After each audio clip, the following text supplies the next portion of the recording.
You want Philly? Yeah, let's do it. Over the middle and into the end zone. Zach Ertz for the touchdown. The Philadelphia Eagles are Super Bowl champions.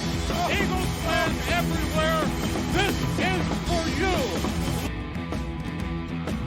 Bonjour à tous, bienvenue dans ce nouvel épisode de Fly Podcast Fly, le 16e épisode historique, puisque c'est le premier où on va vous parler d'une victoire. Une victoire enfin, je sais qu'on est tous soulagés. On est allé gagner à San Francisco, à l'extérieur, pour ce que ça veut dire cette année, mais enfin ça reste une excellente victoire. Bonjour messieurs, on est en forme aujourd'hui, salut Loïc. Salut Victor, ouais très en forme, une victoire ça fait du bien, surtout quand t'as passé la nuit debout quoi. Salut Grégory. Bonjour à tous ceux qui sont leaders des divisions et virtuellement en play-off. Bonjour le football américain, bonjour Philadelphie, bonjour la France. Oui, alors on est en tête de division, mais calmons-nous, il n'y a que 4 matchs. Alors, donc attends, voilà, on va pas au Super Bowl là ? Ben c'est bon, on est premier, non ? Pas encore. Dans 2 là, matchs. on est sur le chemin, pardon. Quand on a battu Baltimore, on est sur Baltimore, le chemin du Super Bowl. Voilà. quand on aura battu Baltimore, ça ira mieux. Donc bon, avant de commencer à débattre de ce match, traditionnellement un petit film du match, encore une fois très rapide, parce que si vous écoutez ce podcast, c'est que vous l'avez vu. Le match commence mal avec une interception de Carson Wentz, mais très vite la défense est dominante. On marque un premier touchdown de Wentz à la course. Premier fait de match, Doug Pederson décide d'y aller à 2 points, parce qu'il n'y a pas de problème de blessure de kicker, il choisit d'y aller à 2 points, 8-0, parfait. Ensuite, Keaton nous fait mal, et alors ça on va dire tout de suite, mais Keaton nous a fait mal de façon tout le match.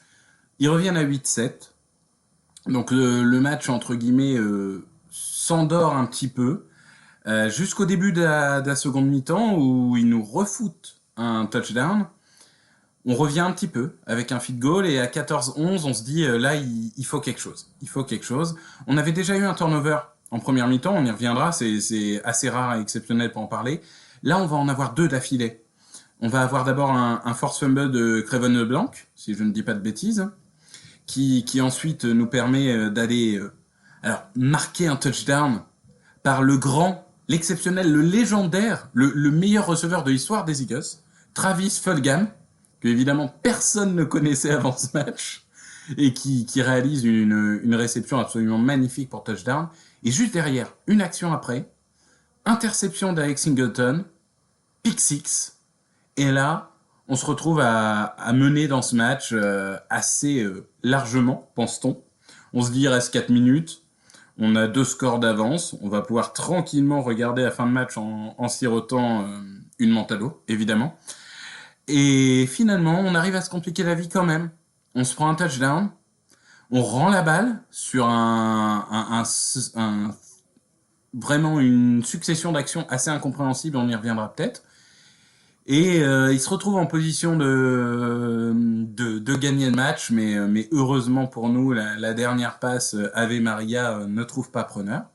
Et victoire 25-20. Victoire 25-20, comme on l'a dit, leader de division. Parce que Dallas s'est fait, et on pourra revenir un peu sur la division, mais les Giants et Washington sont en bas, on s'y attendait. Dallas s'est pris quasiment 50 points par Cleveland. Ça, c'est peut-être plus étonnant. Messieurs, j'ai envie de dire, faisons-nous plaisir. On a toujours commencé par les déceptions. Donc là, victoire veut dire satisfaction. Grégory, quelles sont tes plus grosses satisfactions de ce match ? Je crois qu'on peut déjà dire clairement qu'on est très content, qu'on était désespéré de ce qui se passait les jours d'avant, et que ça nous faisait pas plaisir d'être forcément agressif vers méchant dans les podcasts, mais il fallait être réaliste. Voilà, ça c'est la première chose. Donc ça fait plaisir. Voilà, c'est évident que ça fait plaisir, qu'il y a plein de choses à corriger, on va revenir, mais comme tu l'as dit, on va essayer d'être positif. Moi, je pense qu'on peut déjà dire bravo à cette équipe, à ce management qui a les meilleurs practice squads du monde entier. Parce que c'est là où on trouve nos joueurs depuis 2 ans, des gars qu'on ne voyait pas venir. Tu as fait allusion à ce bon Travis Fulgham. Je mets au défi quiconque de me dire qu'il avait toute la vie de Travis Fulgham avant ce match-là.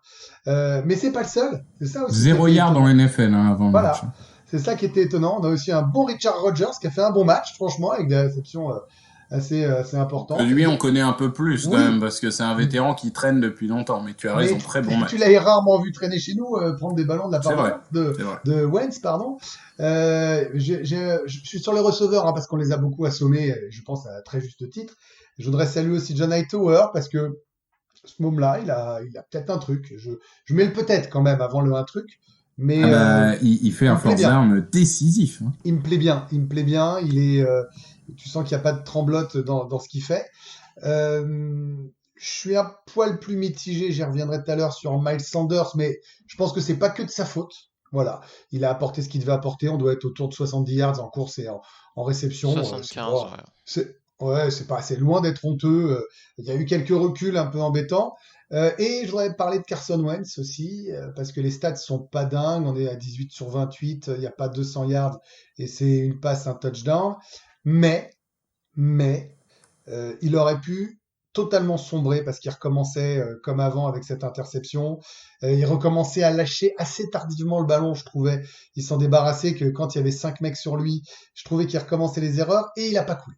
Voilà. Et je trouve que de ne pas couler, lui, le coaching staff et le reste de l'équipe, certes, face à une équipe B des 49ers, eh ben les gars, je trouve ça drôlement positif. Et ça en dit assez long, je trouve, sur un état d'esprit qui pourra peut-être nous sauver. Voilà. Eh ben ça, c'est déjà plein de bonnes nouvelles. Petit quiz avant de donner la parole à Loïc. Combien on est dans la ligue en nombre de sacs? Premier. On doit être top. Premier. Ouais, tu vois. 17 sacs. Alors que Dieu sait que le premier match n'a pas été une grande réussite, mais les deux derniers font plaisir. Loïc, peut-être tu voulais parler de ça ou peut-être d'autres aspects du jeu de ce match? Bah, je vais rebondir sur ce que disait Greg sur Wentz. C'est vrai que sur l'interception au premier quart-temps, on s'est dit ça y est, ça recommence, fait chier. Et puis non, c'est vrai enfin son accuracy est pas bonne du tout en ce moment. Enfin, il fait des passes. À un moment, il fait une passe à Rodgers, la balle, mais c'est une patate quoi. Elle bouge dans tous les sens. C'est pas du tout fluide. Et puis, il s'est battu avec les armes qu'il avait, c'est-à-dire surtout sa mobilité pendant une grande partie du match. C'est comme ça qu'il est allé gagner des first downs. Il a marqué le touchdown à la course en premier quart-temps. Et par contre, au quatrième quart-temps, c'est vrai qu'il y a des motifs d'espoir, parce que là, on a semblé le retrouver, avec des actions qu'on voyait souvent l'année dernière, surtout en fin de saison, où on l'a vu... à un moment, c'est juste avant le touchdown dans le quatrième quart-temps. Il court, il recule de 5, 10, 15, 20 yards. Là, tu vois le défenseur qui lui arrive dessus. Tu te dis, putain, ça y est, ça recommence. Il va perdre des yards. On va même pas marquer des points. Et là, tu sais pas comment, il s'échappe et il arrive à trouver Boston Scott 25 yards plus loin. Derrière, il y a cette passe de touchdown. Annulée par une faute, je crois, si je dis pas de Ouais, mais bêtises. qui était pour les Eagles. Donc, de toute façon... Oui, bien sûr. Non, mais on choisit la faute. Ce play-là n'apparaît pas dans le book parce qu'on choisit la faute pour avoir le first down. Et du coup, il lance après en 2e et 18. Il lance cette passe de touchdown et la télé américaine a montré pendant le live le moment en 2 écrans. Donc à gauche, il y avait Wentz quand il lance le ballon et à droite, le receveur qui n'était pas du tout libre quand Wentz il lance le ballon. Et ça, c'est ce qu'on veut voir en fait. Il faut qu'il fasse confiance à ses receveurs, qu'il leur donne une possibilité de faire le play. Et ce qui est dingue, c'est que la trajectoire, elle est parfaite. Là, tu sais pas comme on a vu en première mi-temps où le ballon, il partait dans tous les sens. Et là, la passe, elle est parfaite. Et ce qui est incroyable, c'est que le receveur, il dit après le match, bah, j'ai perdu de vue la balle. Et la balle était tellement bien placée que j'ai réussi à faire le play. Et c'est un truc de dingue parce qu'après, le touchdown, il est pas facile. Faut qu'il garde l'équilibre et les pieds dans le terrain. Et enfin, on avait un truc qu'on n'avait pas vu depuis très longtemps des receveurs.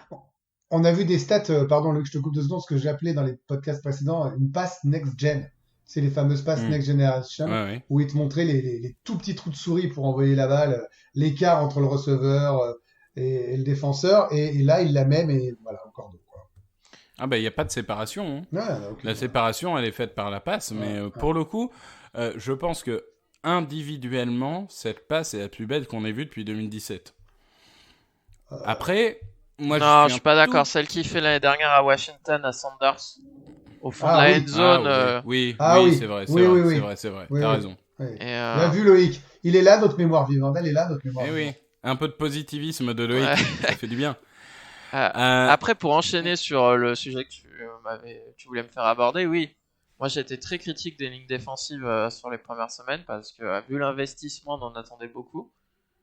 Et bah là, ils ont fait le match qu'il fallait pour gagner le match, en fait. Si on gagne le match, c'est grâce à eux, prioritairement. Parce qu'ils ont été vraiment dominants et ils ont fait ce qu'on veut voir quasiment chaque semaine, en fait. Ils ont défoncé la ligne offensive adverse. C'est intéressant, hein. Ça, c'est quand même des trucs qui te permettent de gagner des matchs et même des matchs de playoff, hein, si tu te remets la tête à l'ouvrage. Surtout vu les linebackers, le niveau des linebackers derrière, de toute façon, t'as pas le choix, hein. Si eux ils sont pas au niveau, ça va être des longues soirées à chaque fois. Et non, très, très agréablement surpris, notamment par les edge rushers. Et c'est vrai c'est incroyable de se dire que sur ce match, on a 4 qui ont joué et qu'au final, le moins meilleur, on va dire, c'est Brandon Graham. Parce que les 3 autres ont vraiment fait un gros match, en particulier Derek Barnett, dont on sait que Victor et moi, on n'est pas très fan. Et là, autant dire que son match de la semaine dernière et celui-là, bah, c'est très bon. Donc s'il est capable de faire ça toute la saison, bah ouais, je pense qu'on va changer notre avis sur lui assez vite. Il a vraiment dominé Trent Williams en plus, c'est pas n'importe qui. Josh Sweat aussi a fait du bon boulot. Et puis surtout, la surprise, bah, c'est Avery, qui qui avait coûté un quatrième tour de draft l'année dernière. On savait pas trop à quoi il servait depuis qu'il était là, et là en 16 snaps, il fait 5 pressions, dont une pression qui amène la première interception. Donc c'était vraiment très très satisfaisant, et même au milieu, Malik Jackson, Hargrave, Ridgeway ont tous fait des plays importants. Donc c'est très positif pour la suite. Oui, bah, je vous rejoins évidemment sur beaucoup de points. Je suis peut-être un peu plus nuancé pour Vance. J'attends encore de voir. Je pense que il a en effet, et c'est peut-être le plus important, prouvé que mentalement il est revenu. C'est-à-dire qu'il aurait pu s'écrouler après interception, vous l'avez très bien dit, ça n'a pas été le cas. J'attends qu'il me ressorte des matchs qui soient bons du début à la fin. Alors je mets pas la charrue avant les bœufs, on est dans la bonne direction. J'attends juste de voir combien de temps ça prend pour retrouver un peu un Carson Wentz tel qu'on le connaît. Donc ça, c'est le premier point. Moi, dans, on va dire, la grosse surprise, vraiment, alors là, je n'attendais pas à ce niveau-là, c'est Malaita. Malaita qui a joué donc left tackle. Rappelons que ce mec n'a joué que 20 snaps de football américain dans sa vie avant ce match. Et qu'il est, Donc, raillé partout, et qu'on dit qu'il sait pas faire un camp, et qu'il se fait ouvrir par n'importe quel fils de joueur. Enfin, Ah non, mais il est au sur camp, le néant, hein. au camp, il a été nul au début, il s'est fait ouvrir par tout le monde. oui, mais c'est un diamant brut. D'ailleurs, je crois que je vais pas paraphraser parce que j'ai pas la phrase sous les yeux, mais en gros, Pederson a dit que c'était une grande masse d'argile et qu'il était encore en train de modeler. C'est sûr que techniquement, c'est un peu brut. Parfois, on voit que les pieds sont pas bien placés. Parfois, on voit qu'il pose ses mains trop. Oui, mais globalement, il a fait un super match. Il a fait un super match. Si on peut avoir des matchs comme ça à chaque fois de nos joueurs, moi je signe. Globalement, il a été bien meilleur, vous allez me dire c'est pas dur, mais bien meilleur que Peters ces 2 dernières semaines. Donc honnêtement, même si Peters revient en santé, moi j'ai pas envie de bouger Malaita pour remettre le Peters qu'on a vu face aux Bengals. Est-ce que Malaita, c'est un mec qui a besoin, à votre avis, qui avait besoin? Je pose la question, on s'enflamme pas. T'as raison, c'est que le début, on s'enflamme pas. Mais moi, je pense que oui. Mais j'aimerais avoir votre avis. Est-ce que c'est pas un mec qui, pour progresser, avait besoin de jouer? En fait, Si. c'est pas un mec qui est un sportif déjà accompli et qui avait besoin, en fait, d'être, moi, je dirais on air dans mon job, mais tu vois, d'être au contact. L'entraînement peut pas suffire, en fait, pour avancer. Non, mais c'est sûr. Non, mais tu as raison. Moi, c'est ce que je pensais aussi.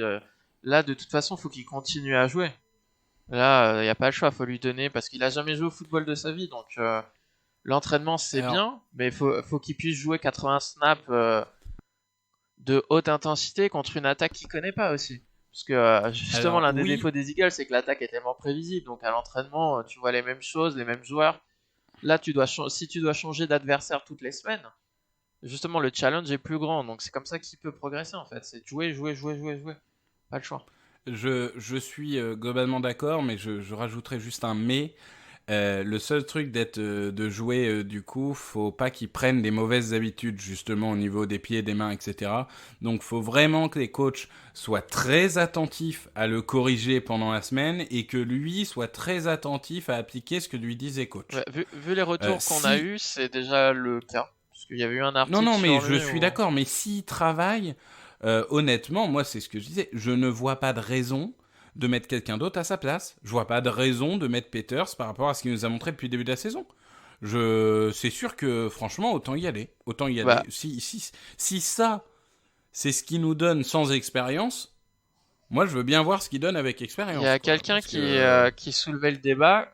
Oui, parce que ce qu'il faut vous dire, c'est que Jason Peters a été placé sur la liste des blessés pour au moins 3 semaines, depuis la semaine dernière. C'est le jour où Jason Peters revient, est-ce qu'il ne serait pas mieux, si Malaita bien sûr confirme de semaine en semaine, de faire jouer Jason Peters à la place de Pryor en garde droit? Oui, Bah, bien oui, sûr. bien sûr. Cela dit, c'est ce que vous disiez, vous, depuis un moment. Sauf s'il demande une augmentation pour repasser de tackle. Ouais, ça Non, mais en c'est- vrai, oui. là, on rigole Oui, sur je ça, dis mais oui. on parle de Peters. C'était dramatique la semaine dernière. On a été méchant, enfin, on a été dur. Parce Ouais. que les gens du club, donc ça fait jamais plaisir. Hein, on fait pas ça par plaisir. Vous êtes comme nous, vous êtes des passionnés. Mais Ah bah surtout un mec qui nous a tant apporté pendant Ah. une décennie, ça nous fait pas plaisir de non, le dézinguer. c'est ça. Mais par Ça, contre, c'est il faut clair. faut qu'on dise quand ça va pas. Et ça allait pas. Je veux dire, même quelqu'un Non, qui suit ça pas va le pas. football américain voit que il est dépassé. Je veux dire que ça vient toujours sûr. de son côté qui se fait ouvrir. Mais c'est hyper intéressant, moi je trouve, ce que tu as dit sur Malaita, en plus des jeunes noms que j'ai mis en wide receiver, ou même d'être capable de sortir des mecs du chapeau, ou de ce que disait Loïc sur le mental de Wentz. Ça veut dire quand même que, autant il y a des équipes qui sont négatives et tu te dis elles vont le rester, il n'y a pas de motif d'espoir, comme là on est sur les choses positives, je trouve quand même qu'on a encore un club à part, avec cet ADN de surprise. C'est un mot que j'aime bien, hein, ça, vous savez, mais et je me dis, il y a des choses à créer, à façonner, quoi. Et donc, et pourquoi pas dès cette saison, et pourquoi pas une année, faut pas s'enflammer, mais pourquoi pas une année en progression, quoi. Voilà. Moi, j'y crois sincèrement, ça. Non mais je le crois aussi et je dirais dernier point pour moi extrêmement important, c'est bon déjà la défense dans son ensemble qui a été plutôt plus que correcte.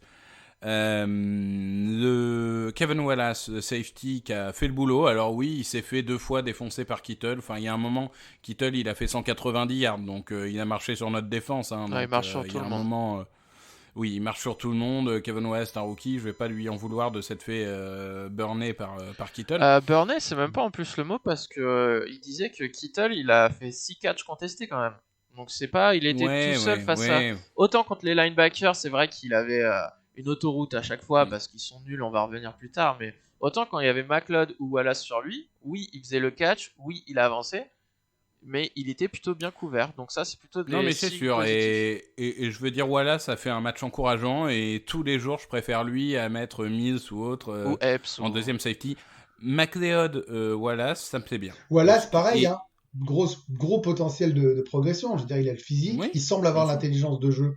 Il est quasiment NFL ready, et il joue quand même contre le meilleur de la Bah, ligue. il jouait à Clemson, donc par définition, quand tu joues à Clemson, t'es quand même dans un beau programme qui te prépare bien à la NFL, même si la conférence est un peu faible actuellement, mais ça reste une des meilleures universités du pays. Ouais. Non, mais c'est intéressant de voir des mecs qui progressent. Bien sûr. Et donc moi, le dernier point, j'en ai un peu parlé dans le résumé, mais pour moi c'est le point principal. 3 pertes de balles provoquées. On en avait eu 0 par la défense depuis le début de la saison. 3 pertes de balles provoquées. Dont 2 provoquées par votre serviteur, hein, puisqu'on donne les coulisses. Dans la discussion Twitter des fans des Eagles, j'ai annoncé 2 des pertes de balles 5 minutes avant qu'elles arrivent. Hein, donc je vais ouvrir un Tipeee, vous n'hésiterez pas à m'envoyer des... Moi, j'ai pas de Des- preuves de ça. des T'as des sous. preuves, Loïc? Moi, j'ai percé marrant. Ah, Il y a, non, il y a mais- des preuves écrites, j'ai des screens, j'ai tout. Hein. Ah, ouais, on était 3, dont 2 Européens debout, donc oui. C'est ça. Mais de la c'est nuit, on ça. s'en souvient de ces trucs-là. Mais enfin, voilà, 3 pertes de balles, génial. Alors, bon, la 3e, C'est honnêtement, incroyable. la passe de Mullens est dégueulasse. Il n'y a pas un Niners à 3 mètres. C'est ça. Il la met dans la main de Singleton. Non, mais c'est là où c'est le boulot de la ligne défensive en fait qui a payé parce qu'à force de lui mettre des coups, de le mettre par terre, bah le mec il a complètement déjoué et puis enfin Mais il finit il benché. a Hein. été nul quoi. Bien sûr. Et avant que Loïc ne tape sur les linebackers, Singleton, c'est un peu un symbole parce que ça a été, je pense, notre meilleur linebacker. Et pour l'anecdote, alors sur les matchs de dimanche, je compte pas les matchs de lundi parce qu'il y a Tyreek Hill et compagnie. Mais sur les matchs de dimanche, selon PFF, il a couru à 20,7 miles par heure sur son pick six. Et c'était toute position confondue, tout joueur confondu, 3e joueur le plus rapide. Donc c'est quand même pas mal d'avoir un linebacker qui est capable de dépasser 20 miles par heure parce que c'est pas tous les jours. Donc voilà, non, je pense que globalement, on le sait, on découvre pas. Tous ceux qui regardent le foot américain le savent. Les pertes de balles, c'est la clé. Sur les premiers matchs, on perdait 2 ballons, on n'en récupérait pas, on perdait les matchs. Sur ce match-là, on perd un ballon, on en récupère 3, on gagne le match. Donc, Je vais citer aussi Darius Slay, moi, si ça vous embête pas. Ouais, Parce que je trouve, parce que c'était quand même la recrue star de l'intersaison. Là, il se trouve que la draft finalement peut être pas si cata, pas tout. Mais Darius Slay, voilà, moi je trouve qu'il est d'une constance dans le haut niveau. Il y a rien à dire sur ce garçon. Il perd pas beaucoup. Hein. Bon, on n'a pas vu ça depuis Asante Samuel. Ah mais c'est officiel. On pensait, on imaginait ça. Là, c'est complètement officiel parce que lui, on sait qu'il est capable de garder le rythme comme ça toute la saison. Hein. Non mais en plus, Non, mais sans lui, incroyable. si ça se trouve, tu perds le match parce que c'est lui sur la dernière action Bien de sûr. jeu qui sort le ballon des mains de Kittle. Mais bien sûr, et puis il a quand même réussi à faire d'excellents matchs face à des mecs qui sont pas des daubes.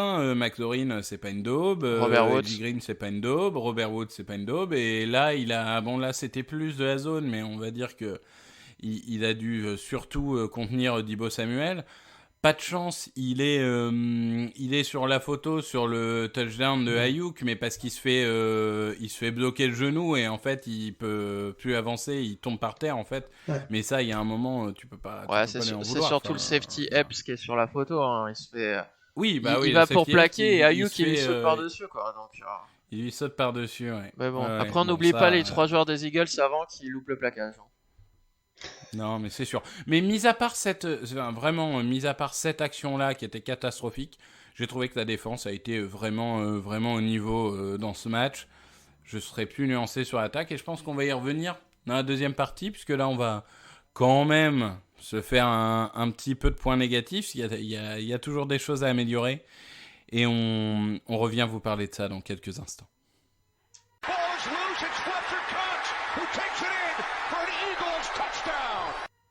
Les points négatifs. Alors les points négatifs, il y en a quelques-uns. J'ai commencé par Grégory pour le positif, je vais commencer par Loïc pour le négatif. Tu veux aller de quel côté de la balle ? Ah, je vais aller en attaque parce que même s'il y a des motifs de satisfaction, qu'il y a des jeunes, tout ça, mais qu'est-ce qu'on s'est fait chier offensivement ? Qu'est-ce qu'on se fait chier en regardant les matchs des Eagles offensivement ? Mais c'est une purge. C'est une purge. Franchement, avant le touchdown de Wentz dans le 4ème quart-temps, on se disait mais jamais de la vie ils vont faire un play de 20 yards. Les mecs, c'est la même attaque que l'année dernière. On se fait chier. C'est les mêmes actions, c'est les mêmes petits gains, il y a un moment, c'est fatigant. Les Niners, c'est un moment, mais ils en avaient rien à faire de laisser les gens en 1 contre 1 et d'avoir personne deep pour couvrir. Ils se rapprochaient de la ligne de scrimmage parce qu'ils ont pas peur. C'est Le nul. nombre de fois où ils ont 8 joueurs dans la boîte, ils en ont rien à faire. Hein. Oui, c'est ça. Ils ont absolument pas respecté notre jeu long. Il n'y a pas d'étincelle à l'heure actuelle. Franchement, c'est déprimant. On aimerait y avoir des petites étincelles. Alors, on ne demande pas à avoir la meilleure attaque de la ligue tout de suite, hein, mais là, franchement, on se fait chier. Très clairement, on se fait chier. Et justement, du coup, ce fait de ne pas avoir la possibilité de faire des big plays un peu comme tu veux, tu vois, c'est plus du miracle qu'autre chose. Bah, dès que tu fais une erreur, donc que ce soit un lineman offensif qui fait une erreur comme Mailata sur un 3ème et 1 qui fait un faux départ, ou des bad snaps comme Kelsey qui en fait 2 et du coup tu perds 10, 15, 20 yards, ou Wentz qui prend un sac de merde, ou ou une mauvaise action appelée, bah en fait ça tue le drive. Parce que tu te retrouves en deuxième ou troisième et longue, et ça à l'heure actuelle, bah c'est trop compliqué pour cette attaque-là en fait. Donc tu dois Alors jouer après, Vas-y, Greg. après, ça se nuance un peu, hein. Enfin, je pense que ça peut se nuancer un tout petit peu sur les passes longues. L'étincelle, je suis d'accord avec toi, le manque de créativité, le fait que je regardais en me disant il va rien se passer en fait, c'est sûr on va faire une course négative, puis une autre on va en gagner trois, et puis on va finir à quatrième et six quoi. T'as l'impression que c'est toujours comme ça et que ça je conteste absolument pas.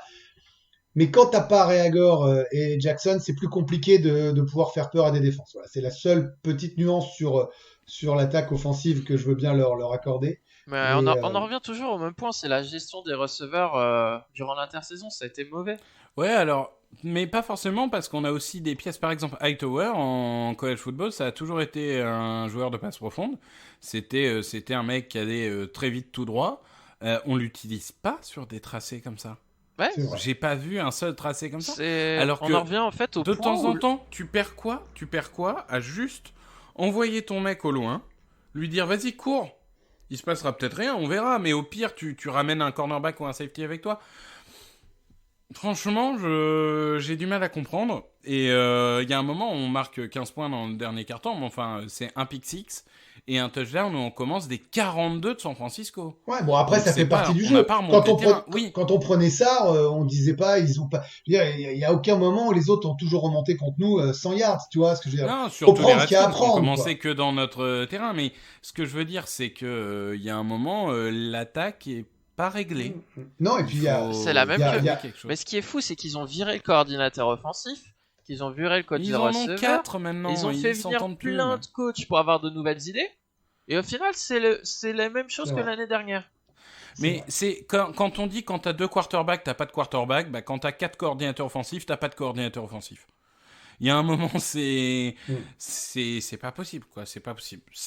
Moi, je suis d'accord, on se fait chier. Hein. Non, mais c'est vrai En que attaque, on se fait chier. c'est vrai, c'est en dehors de se faire chier, c'est surtout qu'on se dit clairement, on va pas y arriver en fait. À chaque fois, on se dit, mais il y a un manque de confiance dans l'équipe en te disant, ils vont pas les gagner ces yards parce que tu vois, ils peuvent passer une fois 10, une deuxième fois 10, puis tu te dis, mais en fait, le terrain il en fait 100, c'est long hein, quand même. Hein, ça, je sais pas comment on va faire hein, pour remonter tout le Non, temps. mais Hein. c'est ça, tu peux Ouais. pas faire des drives à chaque fois de 15 plays, 80 yards. C'est pas possible, cette attaque, il y a Non. trop d'absents pour faire des trucs comme ça, quoi. Ouais, et en plus, Wentz, c'est pas assez bon pour faire des trucs comme ça, quoi. Même des passes à 5 yards, Après il les loupe, Kelsey, tu donc, l'as cité, il est pas bon. Kelsey, tu l'as cité, Ah ouais, et non, moi il je a pense pas que été c'est bon, un là. vrai problème. Ah, c'était Sur ce pas match-là. le bon match pour faire 3 snaps comme ça. Mais... Ah ouais, ça c'est ça qui est terrible en fait, c'est que Bah, en fait, plus- ce qui est terrible, c'est il que... met Jalen, il met bébé Jalen dans la mouise, et ça j'aime pas. C'est peut-être lui ou Jalen, il se met un peu tout seul dans Non, la mouise. non, Non, non, c'est là, moi, d'abord, je suis d'accord, Kelsey. c'est Kelsey, le ballon, il est pas sur Hurts, il est trop à droite ou à gauche, je me souviens plus, mais... Ouais, mais c'est sûr que Kelsey, il a eu un problème à ce match-là. Hein. Bon après, C'était pas bon. il a le droit de rater des matchs, Ouais, toujours mais pareil, on sera là, toujours indulgent. C'est quand Ouais, il en mais ça en alors fait- la ça en fait déjà multiplication deux, d'erreurs cette merde. individuelles. C'est ça. Le problème c'est que ça fait déjà la moitié de la saison qui a été jouée où il est pas bon. Parce que le Pas la problème, moitié, si on prend la moitié des 4 matchs, pardon. le problème, c'est que là, on a appris que Lane Johnson n'a pas joué tout le match parce qu'en fait, son problème à la cheville, il va durer toute l'année. Donc en fait, il y a des matchs où il va avoir trop mal au début, il va pas pouvoir jouer, donc il va devoir attendre d'avoir moins mal pour jouer comme il a fait là où il a joué en deuxième mi-temps. Sachant que prendre l'avion à travers tout le pays, je pense que ça n'a pas dû aider C'est non ça. plus. Il a traversé tout le pays, je pense que ça a pas aidé. Donc c'est un problème. Les déplacements à New York ou Washington sont plus abordables. Donc là-dessus. du coup là en fait t'as deux vétérans sur la ligne. T'as Lane Johnson qui va avoir un problème toute l'année avec sa cheville et t'as Kelsey. Donc Kelsey en fait on peut pas se permettre d'avoir un Kelsey qui loupe des snaps en fait ou qui loupe des blocs ou ça doit être la force de la ligne en fait parce qu'il a que des jeunes autour de lui. Un Brandon Brooks ferait du bien là. Hein. C'est sûr. Ah, il nous manque. Hein. Moi, je vais vous relancer sur un autre sujet parce que Grégory, je crois, avait commencé à l'évoquer. Miles Sanders. Miles Sanders, alors, pas catastrophique, mais pas le playmaker qu'on attend.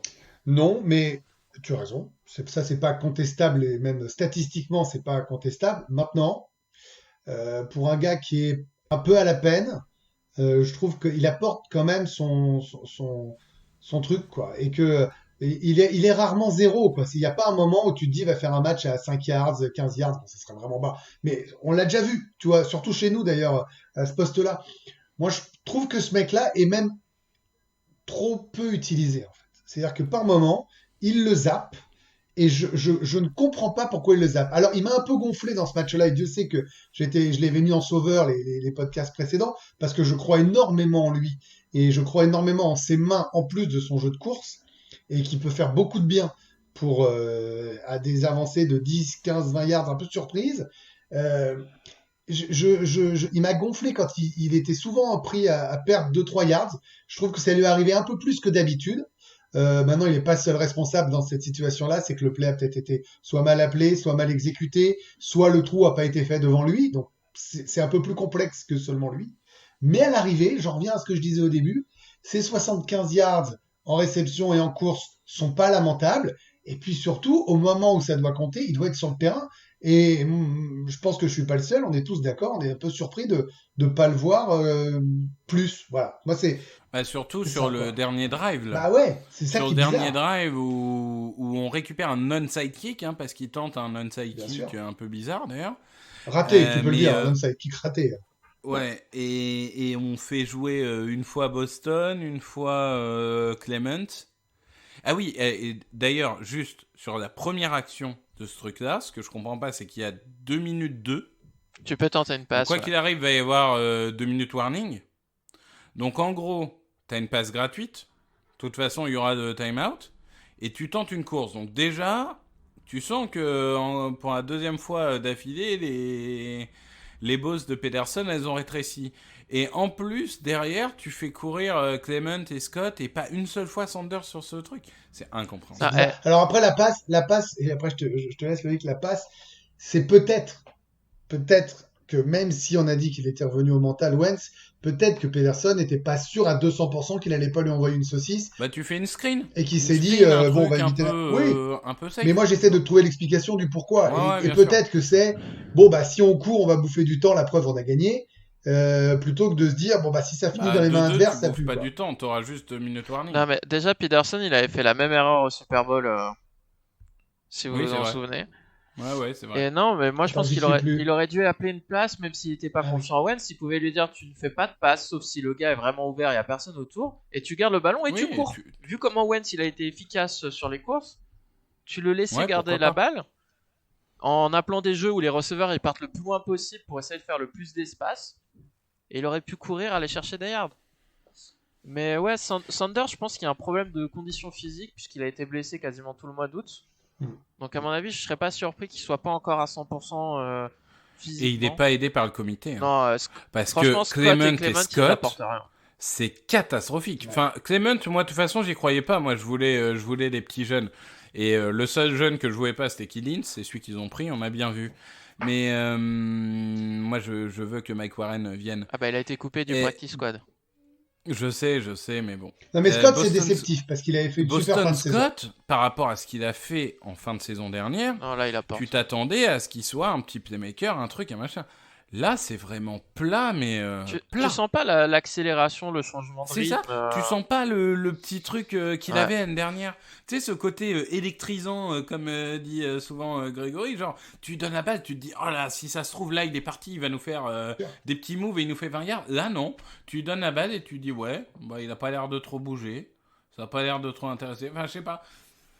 Ou alors il est diminué aussi, mais dans ce cas-là, signons quelqu'un. Ou... Non, mais par contre, tu vois- on a encore Holyfield dans le practice squad. Tu vois quand Je dis même, pas de bêtises. Ouais. Sanders, Malaita, Wentz, c'est dans la tête, mais c'est d'autres choses. C'est le même principe, c'est-à-dire que les mecs sont pas à 100%, mais ils t'apportent déjà quelque chose là.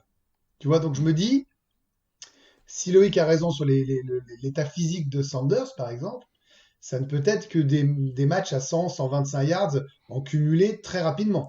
Mais là, tu pars du principe qu'ils l'utilisent bien. Là, ils ont quand même passé. Il y avait une stat terrible 17 actions offensives sans que Sanders ne fasse une course consécutive, Ouais, les 17 C'est actions. pas de sa faute, ça. C'est ça. Ah, On est ouais, c'est d'accord. ça. Mais c'est moi le coaching en fin de match. À partir du moment où il y a ce pick 6, il y a 25-14, il reste 5 minutes.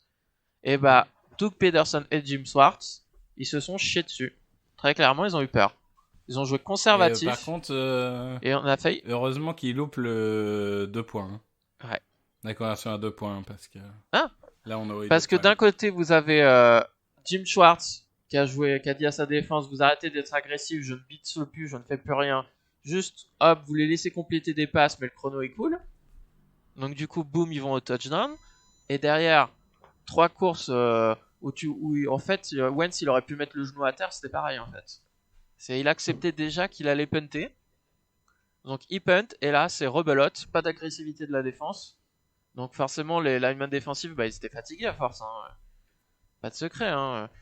Et ouais, heureusement qu'il y avait Slay pour empêcher le touchdown, sinon la défaite était pour les coachs. Moi, je comprends stratégiquement dans l'histoire de ce sport le fait de laisser des passes centrales avec le chrono qui défile, où tu les laisses pas sortir en touche, où tu prends pas de passe de 40 yards qui t'amènent dangereusement.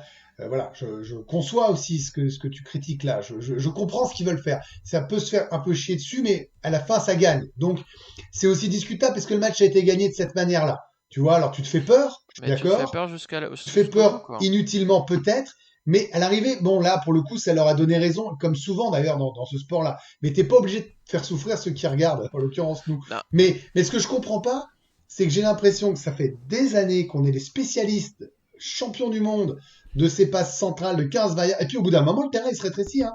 Puis au bout d'un moment, la dernière passe, elle pourra faire mal. Et je ne comprends pas pourquoi ils s'obstinent à accorder finalement ces espaces, même si le chrono défile, même si finalement ça n'avance que de 15 yards aux attaquants adverses. D'ailleurs, On est les seuls, quoi, presque.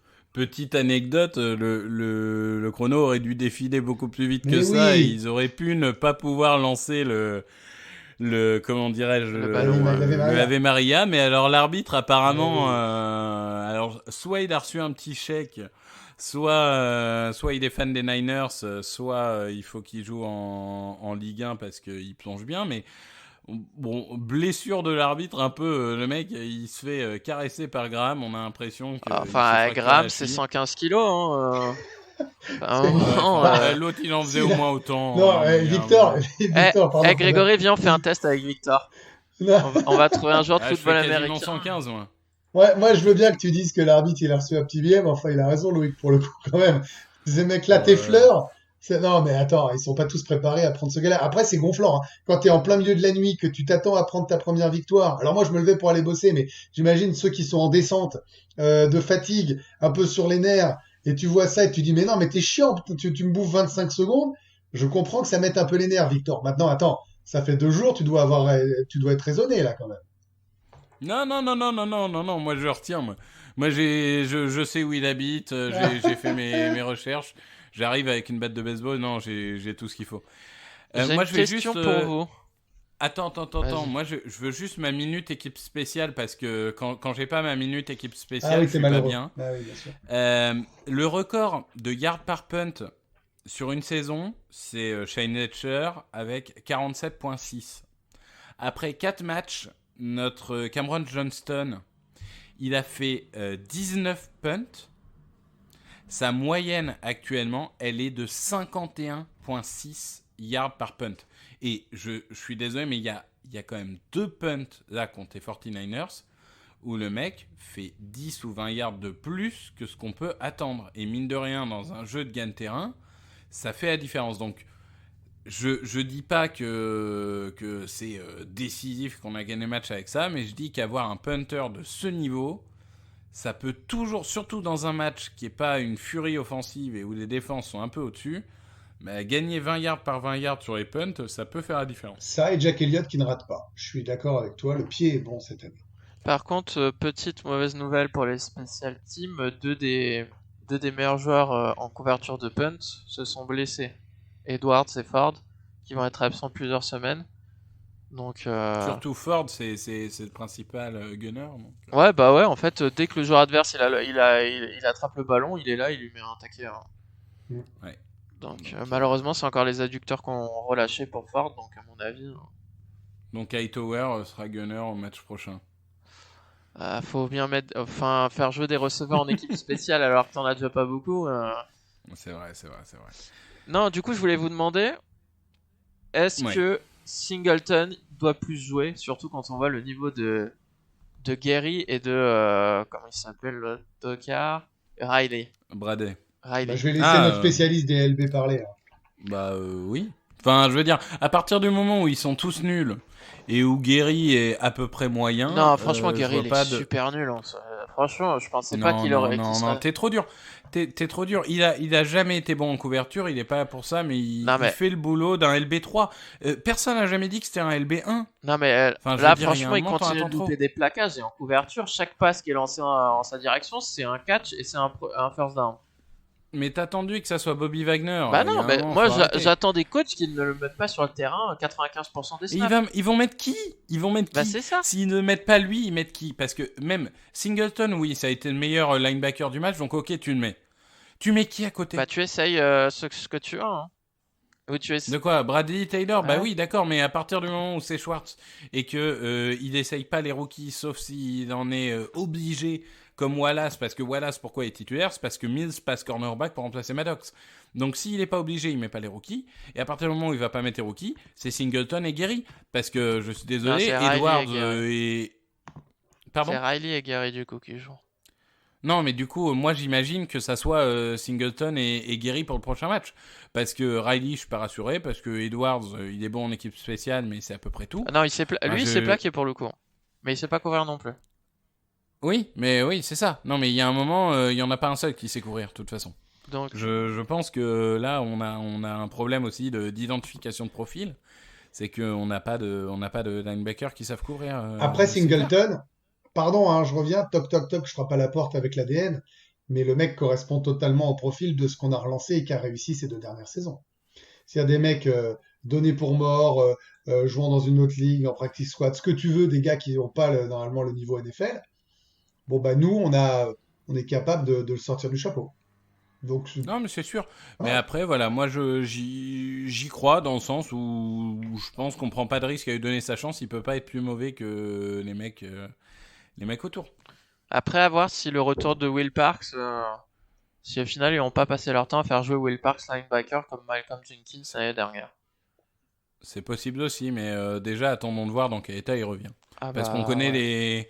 on connaît les médecins des Eagles, hein, la blessure de 3 semaines, elle en dure 8, etc. Donc. attendez les gars, cette année ça a changé, les gars sont revenus plus tôt que prévu. Ah non, là, Sanders plus tôt que prévu. Reagor il est revenu, bon là il est reparti, mais il est revenu. Sanders, il est pas Non, re- Enfin, ça t'as fait- quand même la Sanders, moitié, non, t'as non. quand même la moitié d'effectifs qui est blessé. Sanders, il est Ouais. pas revenu plus tôt que prévu. Hein. Sanders, je te rappelle, il devait jouer le premier match de la saison, il l'a pas joué. Alors j'ai tenté un truc, j'ai essayé d'être positif, mais finalement je Non, m'aperçois non, il y a c'était que pas vrai. Reagor qui est revenu avant l'heure. Et Reagor c'est vrai. Ouais, voilà. Et là, a priori, il serait encore en avance sur son retour. Il est là, Ouais, bébé Jalen. Si, j'aime bien. Dis donc, parce que je parle de bébé Jalen avec Reagor, le vrai bébé Jalen, là. Parce je prends 30 secondes, parce qu'il prend toujours 18 minutes sur les linebackers et sa passion. Mais Jalen Hurts, ok, il y a eu ce fumble, mais la passe n'était pas bonne. Mais je trouve qu'il y a un début d'embryon, de beginning de quelque chose qui fait que ce qu'on espérait avec cette draft, ce dont on parlait dans les podcasts, ce côté alors wildcat ou double menace ou play un peu étrange ou un peu peu structuré et dérangeant pour les équipes adverses, il peut se passer un truc. Il a pas mal couru par exemple. Moi, je suis assez d'accord avec ça. Je dirais que par contre, au niveau du coaching, ça serait bien d'utiliser dans autre chose que des courses. C'est-à-dire que s'il continue à n'utiliser que sur des courses, il y a un moment où les défenses vont anticiper ça. Donc, ça serait bien de diversifier un peu. Fais-le lancer Et une de ou temps deux en temps, fois. lui faire une passe pour que la défense se dise « Ah, il peut courir, mais il peut passer aussi. Non, mais Ouais. Voilà. s'il est là que pour courir, t'as qu'à l'aligner en tant que running back à côté de Wentz, ça ira plus vite. Plutôt que d'aller Ah, mais- mettre Wentz face à un cornerback et Wentz en plus il engage le cornerback, un jour il va y avoir un problème. Hein. Il va y avoir un drame. Loïc, je suis d'accord, tu peux le voir de ce côté-là, mais tu peux aussi te dire que il y a un début de frémissement de quelque chose. Ah quoi. oui, non, mais c'est sûr que lui il gagne des yards quand il n'y a pas un mauvais snap ou un petit fumble en échangeant avec le running back. Non, mais c'est sûr. Moi j'ai bien aimé aussi. Hein. Mais puisqu'on parle de Hurts, moi il y a une personne qui m'a posé une question sur Twitter, Kamal25. Il me demande comment un franchise QB doit se sentir, suivant la stat que je vais vous énoncer après, et quel est le message vraiment envoyé avec en plus la draft d'un QB au 2e tour.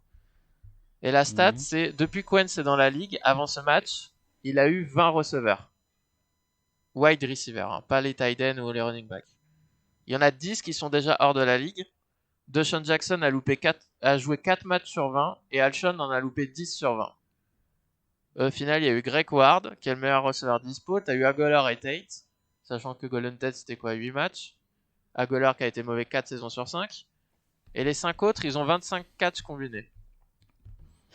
Et alors, je vois pas tu dois te sentir comment? Bah, tu dois te sentir comme un quarterback qui doit porter l'équipe sur tes épaules, c'est pas le premier. Qui est tout seul. Oui, Wilson, il a porté les Seahawks sur ses épaules sans receveur, sans ligne pendant 10 ans, il s'est jamais plaint.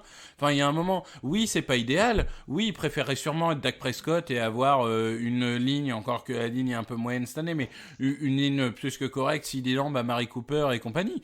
Mais il y a un moment, bah, tu fais avec ce que tu as. Enfin, je suis pas sûr de voir la question. Mais il l'a fait en fin de saison dernière, par exemple. Tu vois, Voilà. là, il l'a parfaitement Mais fait en oui. fin de saison dernière. Mais je dis pas le contraire, mais du coup, comment il doit se sentir? Bah, tu veux qu'il dise quoi? Oh là là, on me donne pas les trucs pour m'entourer. Bah déjà, excuse-moi, depuis qu'il est arrivé dans la ligne, il a une des meilleures lignes offensives de la NFL. Alors cette année, c'est plus compliqué avec les blessés, hein, mais 2017, 2018, 2019, il avait une des meilleures lignes offensives de la ligue. Je pense que c'est plus important d'avoir une bonne ligne que des bons receveurs. Ça, c'est ma conviction personnelle, mais je pense que la ligne est encore plus importante que les skill players. Donc, à partir du moment où il avait ça, c'est pas mal. Il a eu des running backs qui l'ont soulagé, des Ajayi, des Blount, les Clement à une certaine époque, Sanders et Howard. Il a eu des receveurs en 2017 très corrects, en 2018 ça allait. Bon, c'est sûr que 2019-2020 c'était un peu compliqué. Mais je vois pas. Alors, le message, c'est qu'on sait pas forcément l'entourer à ce poste-là, ok. Comment il doit se sentir? Bah, plutôt chanceux, parce que par rapport à 80% des quarterbacks dans la ligue, il a eu plus que la plupart des mecs qui arrivent dans la ligue. Ouais. Voilà. Comparable. Moi, j'aurais plutôt posé la question par rapport au front office, tu vois, parce que. Enfin bref, on va pas y revenir, mais c'est vrai que. Ouais, je pense que c'est plus un problème de front office que lui. Il y a un moment, je pense à tous ces quarterbacks qui se sont juste fait exploser la gueule toute leur carrière parce qu'ils n'avaient pas de ligne. Je veux dire, tout le monde n'est pas Deshaun Watson à essayer de faire un maximum. Et encore que même là, cette année, il tire la langue. Hein. C'est marrant d'ailleurs que Wentz et Watson, qui sont en skill players, qui ne sont pas très bien entourés, bah, ils sont en galère. Mais Watson, c'est encore plus grave, lui, parce que c'est le coach qui s'est fait virer en plus. Et la ligne offensive qui est pas très bonne. Hein. Coach qui était general manager, donc ça c'est plus simple comme ça, tu as un seul coupable. Non, bah voilà, moi ma conviction c'est, je sais pas, Grégory, t'as quelque chose à rajouter là-dessus? Non, moi je pense il a prouvé qu'il était capable de s'en sortir, que il pouvait. Je maintiens qu'il peut porter une équipe à lui tout seul et que je pense qu'il est un franchise QB et qu'il est un Pro Bowler et peut-être un futur MVP. Je maintiens totalement ça. Bon, l'avenir dira si je me plante lamentablement ou pas. Je pense qu'on va pas revenir non plus sur Jalen Hurts parce qu'on n'était pas d'accord au moment de la draft, mais je pense que là pour l'attaque ça peut être une bonne idée et que j'ai hâte de le voir avec des mecs en forme, quoi. Voilà, qu'il a pas à chouiner ou à se plaindre ou à être trop heureux, il a juste à faire son taf. Voilà. Ça me paraît plutôt une bonne conclusion. On va peut-être rapidement passer sur la troisième partie qui est parler un peu du match de la semaine prochaine. Donc on va affronter les Pittsburgh Steelers. On fait une petite respiration et on revient tout de suite. Les Pittsburgh Steelers. Alors, il y a un paramètre qu'on n'avait pas prévu et qu'ils n'avaient pas prévu non plus d'ailleurs, c'est que les Steelers sortent d'un bye. Un bye forcé, puisque le match contre les Titans a été annulé pour cause de Covid. Donc, d'habitude, on a toujours ce truc de dire une équipe qui sort de bye, d'un côté elle est plus fraîche physiquement, d'autre côté elle n'a pas de rythme. Je pense que là, ça ne sera pas aussi bon pour eux que d'habitude, parce que les préparateurs physiques, quand même, ils intègrent ce bye sur leur préparation sur toute la saison. Ils n'ont pas prévu que le bail ils étaient censés être en bail en week 9. Ils n'ont pas prévu que finalement ils se retrouvent 3 jours avant en bail 5 semaines avant. Je pense que physiquement ça va pas leur faire autant de bien que si ça avait été au moment prévu. Mais bon, ça c'est un peu la ligue aujourd'hui. Qu'est-ce qu'on en pense de cette opposition face aux Steelers? Une défense XXL, peut-être une des toutes meilleures de la ligue. Une attaque qui a eu du mal en début de saison, même avec le retour de Big Ben. Loïc, pour toi, quelles sont les clés de cet affrontement? Alors moi, c'est pas les clés, mais par contre, je suis impatient de voir justement Mailata contre le pass rush des Steelers. Parce que là, il y a quand même du lourd en face.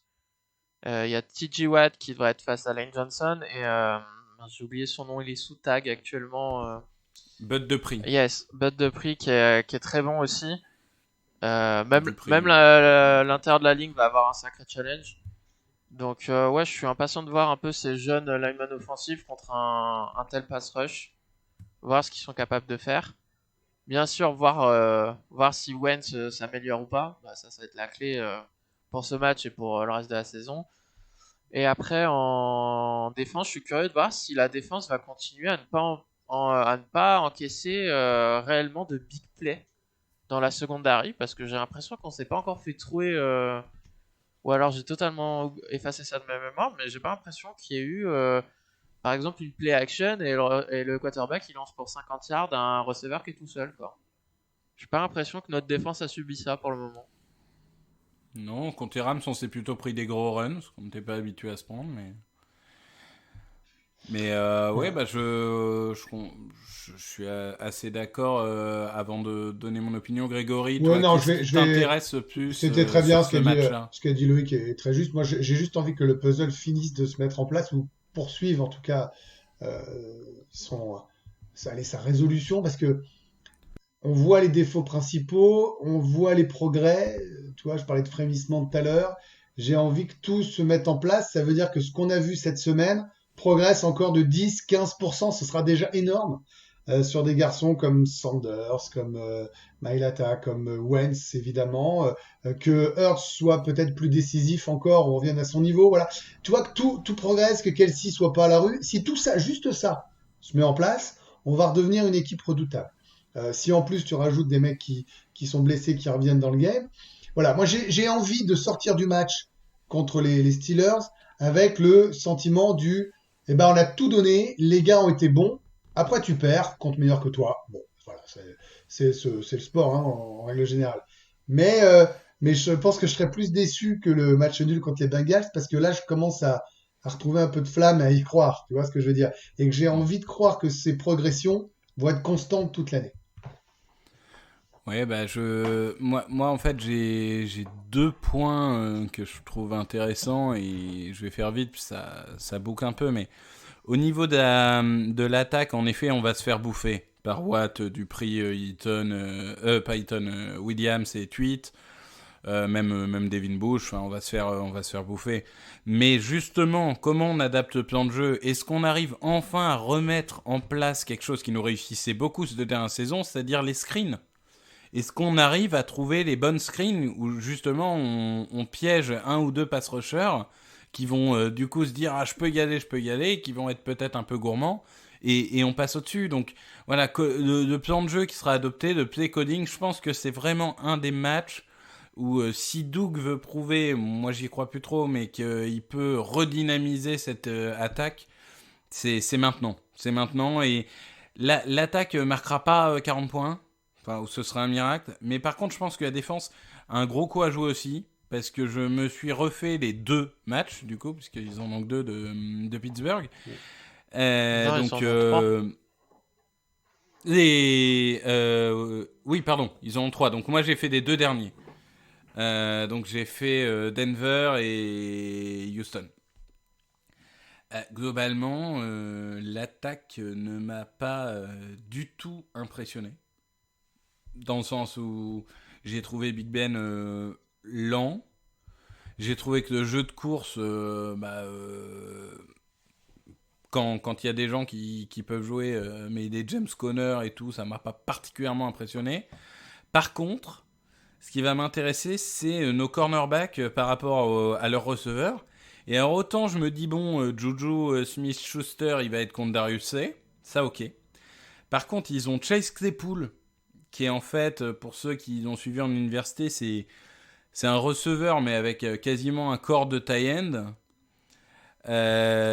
Je sais pas qui va défendre sur lui. Mills. Mais alors, si c'est Jalen Mills, C'est pas une je bonne sais pas nouvelle, comment hein. Jalen Mills défend 1m95 et 110 kg, quoi. C'est vraiment ce duel-là qui me fait peur. C'est Chase Claypool contre Jalen Mills ou la personne qui jouera. Vaut mieux que ça soit Mills que Maddox alors, vu ce que tu dis. Oui, mais de toute façon, Maddox, je pense qu'il reviendra pas. Enfin, pas en. Je pense pas que ce soit en hier, mais à mon avis, il reviendra pas la semaine prochaine. Mais en tout cas, je sais pas qui on pourrait mettre. Est-ce qu'un Robbie Coleman peut. Je sais Non, pas. Robbie Coleman, sais il est pas. à la rue. Hein. Ouais, oui, c'est ça qui me. Et il est encore plus petit que Mills. Hein. Oui, mais c'est mieux les défendre. Après, il y a plein d'équipes qui ont les mêmes problèmes face à lui, hein. D'ailleurs, on n'est pas les seuls à pas avoir des mecs qui savent pas défendre sur des receveurs Non, de ce gabarit-là, hein. Je suis d'accord. Et après, par contre, globalement, ils ont pas de tie-end, hein, parce que Eric Ebron et Vance McDonald, moi, ça m'impressionne pas du tout. Donc, je sais pas. Je pense qu'il y a un vrai coup à jouer. Je serais très étonné que ça finisse en 38-35, mais vu comment la ligue évolue cette année, on n'en est plus sûr. Ouais, Non, enfin, mais le jour où c'est les porte Eagles ouverte mettent en ce plus de moment. 20 points en attaque, Non, mais moi je pense que c'est un match qui va se finir d'un côté comme de l'autre, hein, mais en 17-20, 23-20, pas plus. ah mais de toute façon, Ça va être un pour match gagner très le match, défensif. faut que ça soit, faut pas qu'il y ait beaucoup de points. Non, c'est sûr. C'est sûr, et faut qu'on installe un jeu de course. Après, ouais, en face, il y a quand même un bon head coach. Tomlin, je trouve, il fait du bon boulot. Donc, Mais Tomlin, j'ai remarqué que tous les ans, il y a beaucoup de gens qui le critiquent un peu, alors que le mec, il est tous les ans en playoff, il a gagné le Super Bowl, il dirige une institution depuis plus de 10 ans. Il a des blessés majeurs. Il a géré Antonio Brown et Livion Bell dans la même équipe et il n'y a pas eu d'esclandre. Ça, avec le recul, tu te dis vraiment, le mec, c'est un meneur d'homme. Hein. Donc, bon, je sais pas. Ouais, je suis assez d'accord que c'est un vrai défi. Je pense qu'on a une chance. On n'est pas favori. Et j'ai envie de dire presque tant mieux, hein, vu notre historique. Mais je pense qu'on a une chance. bah, ouais, vu le calendrier des Eagles et le calendrier des Cowboys, en gros, ça va être ça pour la division, à moins d'un gros changement. Si t'as une opportunité de gagner dimanche prochain, vaut mieux la prendre parce que Dallas, le calendrier, même si leur défense est totalement à la rue, ils peuvent gagner plusieurs matchs. Bah c'est sûr qu'ils ont perdu contre les Seahawks, nous on a perdu contre Washington, mais après si on bat 2 fois Dallas, c'est plus le problème. Mais juste dernière parenthèse, quand on parle de, je sais plus qui nous avait posé la question de l'impact du fait qu'il n'y a pas de supporters, ça fait partie des matchs, je suis content de jouer au Heinz Field sans supporters. Hein. Ouais. D'ailleurs, parce que c'est pas un stade facile. A priori, là on enregistre, on est mardi, donc je sais pas si c'est ce soir ou mercredi matin en France. Le gouverneur de Pennsylvanie devrait autoriser de nouveau les fans. Autoriser le retour de quelques supporters. Ouais. Donc, Oui, comme il y en a à Dallas ou à Tampa. Exactement, ouais. Et ça serait quasiment le premier état du Nord, je crois, parce que c'est surtout dans le Sud où ils sont autorisés. Mais d'ailleurs, pour ceux qui regardent à NCAA, je sais pas, enfin, les images de Georgia, par contre, étaient terrifiantes. Hein. Les mecs, ils étaient 400, je crois que c'est Georgia, hein, où ils étaient 400 l'un contre l'autre dans les tribunes, zéro masque. Hein. Oui, mais n'oublie pas, hein, c'est le reflet de l'électorat américain, de ce qui va se passer aux élections. C'est l'Amérique du Sud, hein, c'est l'Amérique du Sud. ouais, donc c'est Floride et Texas. Voilà. C'est là où ils ont été super impactés, où ils ont une population très âgée, où ils n'ont pas voulu se confiner, et ils ont mis des mecs dans les stades. Bon, bah, qu'est-ce que tu veux que je te dise ? Géorgie, Alabama, Mississippi. Qu'est-ce que tu veux faire ? Louisiana, quoi. Tout à sec, en fait. Ah, ok. Bah, on a bien fait le tour, là. C'était bien sympa de parler d'une victoire. Franchement, ça fait plaisir. Ouais, franchement, ça fait tellement de bien. Mais on en parlait en plus. On se disait, mais on lance ce podcast l'année où on gagne pas un match. Il y a un moment, on va être honnête avec vous, on s'est dit, mais si on continue à perdre, qu'est-ce qu'on va dire ? Est-ce qu'on va parler de la draft ? Qu'est-ce qu'on va faire ? Parce qu'il y a un moment, tu peux pas toutes les semaines répéter, bah ils sont nuls, merci, au revoir. Et par contre, on peut ça finir. fait du bien, quoi. J'ai la phrase pour finir, si vous me l'autorisez. Vas-y, Greg. Il y a eu 4 matchs. J'ai pas regardé les 2 premiers, j'ai regardé les 2 suivants. on est invaincu. C'est vrai. On est invaincu quand je regarde. C'est tout ce que j'ai à dire. Voilà. Le Quand reste, tu regardes en direct, c'est vrai. 100% de réussite. Alors non, Eh moi bien- j'irai encore plus loin, il faut que Grégory ne regarde que la fin du match. Ah oui, ça- C'est ça. Non, mais c'est les c'est secondes clair. mi-temps. Donc maintenant, interdiction, Grégory, de prendre le train, Ah oui, c'est ça. c'est C'est ça. quelque moyen de locomotion que ce soit, à partir du dimanche 18h. C'est ça. Hein. C'est sûr. Donc maintenant, il y a une interdiction. On va faire passer le mot chez toi. On va envoyer Je suis là des dimanche. missives. Je suis là dimanche. Ça marche. Et ben, je pense que oui, on a fait le tour. 59 minutes, c'est Parfait. magnifique. Bon, ben, merci à tous. Encore une fois, merci de votre soutien continu chaque semaine. On espère que vous avez aimé ce podcast de la victoire et on vous souhaite une très bonne journée pleine de bonheur et d'optimisme pour la semaine prochaine. Merci, messieurs. Merci. Merci Allez, tous les deux, les salut garçons. tout le monde. Open with a throw and a pass picked off by Dawkins. Brian Dawkins with the interception. And Dawkins is down to the 10.